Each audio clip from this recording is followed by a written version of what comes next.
Nick and Laura were coming back home for the birth of their child, and Antonio made it clear that I needed to leave. "Leave me?" I asked, stunned. Antonio nodded with a smile. "I've always thought things would be better without you. I hate how you always have the right arguments. Just because we've been together for so long doesn't mean we have to stay together."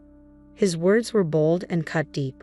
Whatever difficulties he faces from now on are none of my concern. He probably thinks he'll forget about it after a good night's sleep. But not this time. He should take responsibility for his own words. I'm Scarlett, 55 years old, living with my husband Antonio, who is 60. Antonio recently retired, 5 years my senior. "Maybe I'll spend my time enjoying my fishing hobby now," he said, sounding happy. Meanwhile, I run a small but profitable apparel company which allows us to live in a high-rent condominium. Initially, Antonio was supportive, but after his retirement, he changed. His daily routine shifted drastically. Always at home, he spent many days without plans, leading to a lax lifestyle. Staying up late watching TV or sleeping past noon became the norm. I suggested, "Shouldn't you keep a regular schedule, especially at your age?" But Antonio was unconcerned. "I've worked hard all my life. Let me be, don't tell me what to do," he retorted. Another issue was Antonio's boredom. He had few friends and his only hobby was fishing alone. He seemed increasingly idle after retiring and began nitpicking at my housekeeping. Frankly, I'm not great at domestic chores. Busy with work, I rely heavily on the latest home appliances, a cleaning robot and electric cookers. Antonio didn't like that. "Robots can't clean every nook and cranny. Doing it by hand is more thorough," he insisted. One evening, he complained about dinner. "Stews need time and attention, not an electric cooker," he grumbled, though he had never minded before. Now, he was imposing his preferences. At worst, he would say, "Stop being lazy. You're so sloppy." I'd consider his request if I had the time. "I'm too busy with work." If he's retired and has time, he should do it. When I pointed this out, he snapped, "Just because you work doesn't mean you can act superior." I began to understand why some people divorce later in life, yet I endured, considering how hard we had worked together. But things escalated due to a particular event. Our son's wife's pregnancy. Nick, our only son, and his wife Laura announced her pregnancy. Nick isn't my biological son. He's Antonio's from a previous marriage. We remarried when Nick was 10. Antonio was ecstatic about the pregnancy announcement. "Our first grandchild," he exclaimed, his joy overwhelming. "Yes, it's exciting," I replied, happy too. But Antonio's joy was beyond normal. I think he was experiencing grandparent fever. That's why things turned out this way. Laura, who was raised by a single mother, expressed a desire to return home for the birth, probably influenced by Antonio's enthusiasm. "My mom is too busy with work," Laura explained, which only fueled Antonio's eagerness. "We need to welcome the baby in the best possible way," he declared, diving into preparations with gusto. That would have been fine, except he imposed all the tasks on me. "This crib, every kind of milk, just in case, and a lot of diapers," he barked, overwhelming me with orders. Already swamped with work and chores, I struggled to meet his endless demands, only to be met with criticism. "No, not like that," he complained. No, you're doing it wrong." "Enough," I finally snapped. "I understand you're excited, but do it yourself. Stop relying on me for everything." Antonio seemed shocked, standing frozen. "Our first grandchild, and you act so detached." "Right, you're not biologically related to Nick, so you don't care about him." "That's not true." "Don't say such awful things," I retorted. "You're overdoing it. If Laura knew how much you're doing, she might not want to come here. This place doesn't feel relaxing." Antonio, unable to respond, clenched his teeth and retreated to his room. I sighed, regretting my harsh words. His fanaticism had driven me to stubbornness, and being accused of not caring about Nick hurt deeply. I wanted Nick and Laura to feel relaxed here, which is why I needed to stop Antonio's excesses. Later, I thought about making amends, but Antonio didn't come out of his room. Reluctantly, I knocked on the door. "I'm sorry about yesterday. I'm going to work," I said, leaving for the day. At work, I faced numerous challenges and returned home quite late. As I contemplated dinner, I found Antonio already sitting at the dining table. "I'm home. Sorry I'm late. I'll make dinner as quickly as I can," I said, but there was no reply. Antonio just sat there staring, as if pressuring me. Frustrated, I thought, if he's home anyway, he could have made dinner or at least not rushed me like this.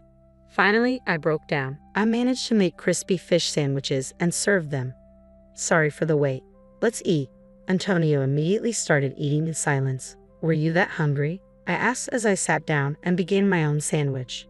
Before I was even halfway through, Antonio had finished. He sat up straight and looked at me.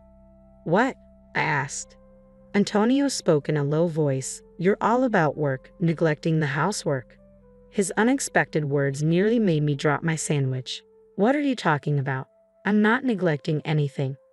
Don't act like it's nothing. Like today, just sandwiches, no salad or soup. That's unacceptable. True, I usually serve salad and soup, but today wasn't about being lazy. I hurried because Antonio seemed so eager to eat. I explained, but Antonio wasn't convinced. It's not just that. You always negate everything I say or do. You must think you're better because you're working and I'm retired. That's not how I think at all, I insisted, but Antonio remained unconvinced. I was getting tired of this pointless argument. Let's stop this. We'll be welcoming Nick and his wife soon. I don't want to greet them with this unpleasant atmosphere. At this, Antonio sneered sarcastically. All right, I've been thinking the same. So I found a good solution. A good solution. I tilted my head, puzzled. Antonio declared loudly, Nick and Laura are coming back for the birth, so you should leave. What? I couldn't believe he was serious. Leave me? When I asked again, Antonio nodded with a smile. If you weren't here, things would go smoothly. I've always thought so. I hate people like you who always argue with logic. There are plenty of other women. I was shocked. After decades of marriage, hearing such words was devastating. Antonio, carried away, continued to vent his grievances. You lack respect for me, your husband, always complaining, never just listening. Complaining? I respect your requests as much as I can. It's you who makes unreasonable demands. Oh, shut up. I hate your bossy tone. Just leave. I don't even want to see your face. Antonio slammed the table. It was futile to say more. Understood, I said and returned to my room. The next morning, I packed my things and left. I called the moving company immediately after being treated like that. I wasn't going to stay. Fortunately, it wasn't moving season, and I easily scheduled an estimate.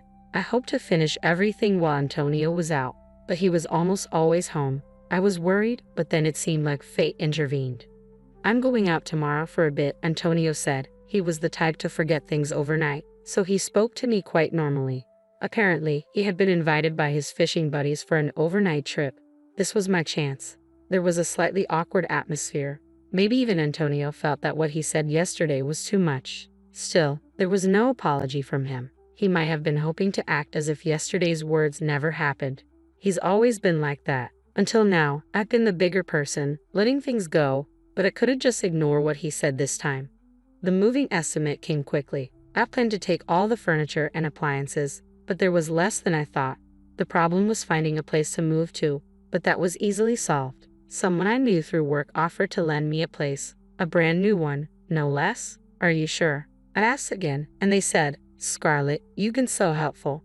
So, I accepted the offer and immediately went to see the property. It was more than sufficient, with no issues. I moved everything out while Antonio was away. His harsh words left me without regrets. Perhaps deep down, I had grown tired of life with Antonio. The night after I moved, Antonio called. Here it comes, I thought, and answered the phone. Hello. Hey, Scarlett, what's going on? Antonio sounded panicked even over the phone. I almost laughed but responded calmly. What do you mean? My house? It's empty. What's happening? Well, you told me to leave, so I did just that.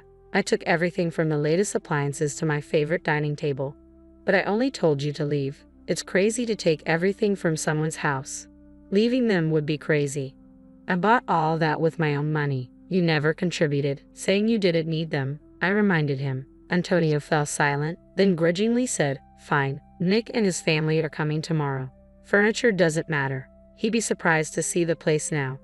Good, then it's perfect timing. Say hi to Nick for me. There was no point in further conversation, so I quickly ended the call.